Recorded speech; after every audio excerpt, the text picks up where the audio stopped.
Bonjour à tous et bienvenue sur la première chaîne d'actualité quotidienne qui parle de NFT et de jeux blockchain. Vous le savez, c'est tous les jours, ça dure un petit quart d'heure et si c'est pas encore fait, pensez à vous abonner à la chaîne. Alors aujourd'hui, entre autres choses, on parlera du désintéressement côté NFT. Franchement, les chiffres font très peur. Également aussi côté gaming, on a aussi un fort désintéressement pour un pan, pour un thème en particulier. On en parlera. Juste avant, je vous le reprécise, la vidéo du jour est réalisée en collaboration avec le site Crypto News. Crypto News, c'est le site de l'actualité crypto au quotidien. C'est entièrement gratuit et c'est dispo en français. Et en plus des articles quotidiens, vous retrouverez dessus pas mal de ressources très intéressantes pour vous aider dans votre veille du Web3, entre autres des guides, des vidéos, des outils, les comparatifs entre les différents exchanges, les projets qui marchent actuellement et bien sûr aussi les futurs projets. N'hésitez pas à aller faire un tour sur Crypto News, vous retrouverez le lien juste en dessous en description et en commentaire épinglé. Ensuite, comme à l'accoutumée, on démarre directement avec le petit récap très rapide du marché NFT. D'ailleurs, un récap qui a un nouveau format depuis hier. J'espère qu'il vous plaît. Un peu plus personnel, on va dire. Donc aujourd'hui, le marché NFT n'est pas vert, non. Depuis ce matin, ça a changé. Malheureusement, maintenant, il est rouge. Nous sommes actuellement sur un moins 1,7% à l'instant où je vous parle. Mais bon, vous le savez, on va dire que historiquement parlant, le mois d'octobre est un très bon mois côté crypto. On l'appelle d'ailleurs, on le surnomme le Uptober. Pour l'instant, ça démarre mal. Toutes les cryptos sont en train de baisser. Mais bon, on garde le cap. Et on espère aussi bien sûr que les NFT suivront si vraiment ce mois d'octobre est fabuleux. Donc affaire à suivre. Je le rappelle, donc ce récap NFT sort tous les matins sur mon compte Twitter vers environ 11 heures. Vous retrouverez aussi bien sûr à l'intérieur la meilleure vente du jour. Ici c'est un Bored Ape, un singe NFT qui a été vendu à 103 000 $. Le top 3 des gagnants, des perdants et des volumes. D'ailleurs j'aurais aussi pu mettre les collections de la blockchain Berachain, puisque en effet, je ne sais pas si vous avez vu, mais on a eu pas mal de liquidations de NFT de l'écosystème de la blockchain Berachain. On les voit ici, les Boo Bears, Bond Bears, Baby Bears et Bit Bears qui prennent donc dans l'ensemble entre 10 et moins 30%. J'imagine que ce sont quelques baleines qui sont délestées de leur NFT. Évidemment, il faut aussi prendre des profits. C'est assez rare quand même pour le souligner, parce que je le rappelle, la Berachain arrive en mainnet très bientôt, et avec elle, on imagine un gros airdrop, et les possesseurs de ces différents NFT vont bénéficier du airdrop, donc je pense que plus le temps va passer, plus les jours vont passer, et plus il y aura d'activité par rapport à cet ensemble de NFT. Ça reste bien sûr un écosystème à surveiller très intéressant, un peu aussi du même ordre que les écosystèmes de type Monad ou encore Abstract. Également aussi Shape, qui est un nouvel écosystème, une nouvelle blockchain, qui d'ailleurs fait aussi des NFT avec un artiste que j'aime beaucoup, qui s'appelle Motion. Pour ceux qui s'intéressent aux nouveaux écosystèmes avec des NFT, Shape est un très bel écosystème, donc à surveiller aussi également. Je le rappelle aussi, en fin de tweet de ce récap NFT, je mets aussi les mints intéressants dans la journée selon moi, et aujourd'hui le plus intéressant selon moi c'est Jungle sur Solana. Donc c'est un projet gaming, un free mint très intéressant qui se passe actuellement et qui est en fait le premier NFT, la première collection sur le nouveau standard de Metaplex, donc ceux qui font la norme des NFT sur Solana en grande partie. Donc voilà, du coup c'est une nouvelle norme où c'est moins cher et c'est plus facile pour faire très simple. Bref, collection à surveiller, récap NFT aussi à surveiller également tous les jours. Pour ceux qui s'intéressent, suivez-moi, c'est encore le plus simple. Ensuite, alors selon moi, et bien sûr c'est à prendre avec des pincettes, puisque je suis né bullish, je pense qu'on vit les derniers instants, on va dire, de grosses opportunités, à la fois côté crypto et aussi côté NFT. Je pense que ce mois d'octobre sera un mois incroyable, et aussi bien sûr la fin d'année, avec novembre, les élections US, une nouvelle baisse des taux, etc. Voilà, moi j'y crois beaucoup, et c'est vrai que quand on regarde le marché NFT, on se demande si ce marché est pas mort. Dites-vous que là, en fait, on a eu à peine 300 millions de dollars de volume de vente en septembre. C'est un plus bas qui n'avait pas été atteint depuis janvier 2021, dites-vous. Donc vraiment, c'est juste incroyable, je trouve. Ça fait au moins 5 mois que tous les mois, en fait, on fait de moins en moins de volume côté NFT. Et malgré ça, malgré aussi le fait que les NFT ne sont pas, on va dire, le point d'attention particulier de ce cycle pour l'instant, les gens sont plus sur les mêmes coins, par exemple, bah malgré ça, les NFT ont quand même fait 10 milliards de volume sur les 12 derniers mois. Pour moi, c'est pas rien.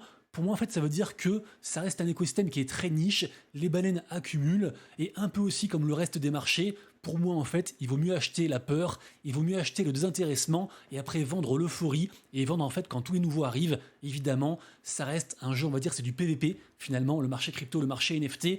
Donc pour moi, en fait, c'est quand je vois ce genre de stats que je suis encore plus bullish. Évidemment, il faut croire en l'écosystème, il faut croire en la technologie NFT, puisque je le rappelle, les NFT, c'est très spéculatif, mais ça reste une technologie et qui est utilisée de plus en plus, à la fois côté gaming, à la fois aussi côté immobilier, à la fois côté en fait plein de trucs, c'est applicable à tout. Ici par exemple un article très intéressant sur la poste indonésienne qui en fait back ses timbres physiques par des NFT. On le rappelle aussi, la Poste en France a fait un truc à peu près similaire. Et c'est vrai que d'un point de vue logistique et aussi traçabilité, pour un collectionneur, avoir en fait ces objets sous forme de NFT ou backés par des NFT, c'est juste incroyable. Donc voilà, pour moi, les NFT, c'est l'avenir, c'est applicable à tout. Évidemment aussi, c'est hautement spéculatif, on le voit, mais surtout aussi, pour moi, les NFT, c'est aussi un petit peu finalement la Rolex de demain. Aujourd'hui, tout se passe sur les réseaux et encore plus à l'ère du télétravail, de l'intelligence artificielle et toutes les nouvelles technologies. Donc voilà, avant les gens allaient dans la rue pour arborer aussi des signes de richesse et leur appartenance à différents, on va dire, clans, on va dire ça comme ça, différents cercles, VIP ou non. Et bien aujourd'hui, on peut aussi arborer ces NFT pour montrer son appartenance, soit en termes de richesse, mais aussi par rapport à ce qu'on aime en fait. Ça peut être un truc artistique, un truc gaming, peu importe. Je trouve vraiment que cette utilité sociale qu'apportent les NFT est sans commune mesure avec tout ce qu'on peut voir ailleurs, y compris aussi les meme coins. Les meme coins, les gens s'attachent pas autant, je trouve, à leur image de profil Twitter ou autre. Donc voilà, pour plein de raisons différentes, y compris aussi bien sûr utilitaires, vraiment utilitaires. Je pense vraiment que les NFT, c'est incroyable. Évidemment aussi, on peut gagner de l'argent avec. Moi, je gagne ma vie comme ça. Mais bien sûr aussi, c'est très risqué. Tout ça pour dire que, c'est un petit peu long, désolé, mais tout ça pour dire que, actuellement, le désintéressement est total. Et donc, ça peut être un dernier bon moment pour s'y intéresser. Évidemment, comme pour tout investissement, il faut considérer son argent comme étant perdu, etc. Vous connaissez les risques, bien sûr. Chacun a un profil d'investisseur différent et chacun fait, en fin de compte, ses propres choix. Mais voilà, moi, je suis très bullish. J'ai hâte de ce mois-ci. J'espère ne pas me tromper. Et puis, si je me trompe, écoutez, on rebondira, on ira ailleurs, on trouvera un autre taf. C'est pas grave. Ensuite, deux petites infos. Alors, vous le savez, je ne suis pas encore holder de NFT chez Azuki, mais j'adore cette collection-ci. Et en plus, je suis fan d'anime et de manga, donc vraiment, j'ai envie d'y être. Et ici, on a une super longue interview de Zagabond, donc le fondateur de Azuki. Super intéressant, 40 minutes sur ce qui se passe, la stratégie par rapport à leur futur token, le token animé, qui est fait en partenariat avec la blockchain Arbitrum. Azuki, leur collègue principal, affiche toujours un floor price incroyable à 5,2 ETH, donc vraiment une très grosse somme. J'ai très envie d'y croire, c'est une collègue que je suis attentivement.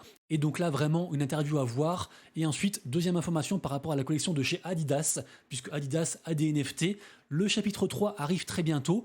On l'a vu semaine dernière et les jours d'avant, Adidas fait de plus en plus de partenariats avec des boîtes Web3. Donc j'ai très envie d'y croire. Et effectivement, on est encore sur un plus 30% juste aujourd'hui par rapport à la collection Adidas. Donc vraiment, je pense que c'est une collection à surveiller. C'est encore un montant très très faible par rapport à ce qu'ils ont connu. Évidemment, c'est compliqué de rentrer après un plus 30%, mais si ça retrace encore un petit peu, pourquoi pas se positionner? Et je me répète, Adidas, il ne lâche pas l'affaire. Franchement, il continue à build, et ça fait plaisir, parce qu'il y a beaucoup d'acteurs Web 2 qui ont complètement abandonné leur projet NFT. Ensuite, je vous le disais en intro, actuellement, on a un très gros désintéressement côté gaming. Gaming, pas que blockchain, gaming au général, et c'est envers les jeux sur navigateur. Les jeux sur navigateur, regardez-moi ce graphique. À l'époque, il y a environ genre 10 ans, ça a explosé. Et maintenant, il n'y a presque plus personne. Pourquoi? Parce qu'en fait, tout le monde, quasiment toute l'industrie du gaming, se passe sur mobile. Ce qui domine actuellement, c'est pas les gros jeux, ce n'est pas non plus les jeux sur navigateur, comme on le voit ici. En fait, non, c'est les petits jeux pour casu, les jeux en fait auxquels votre grand-mère joue dans les transports en commun, par exemple Tetris, etc.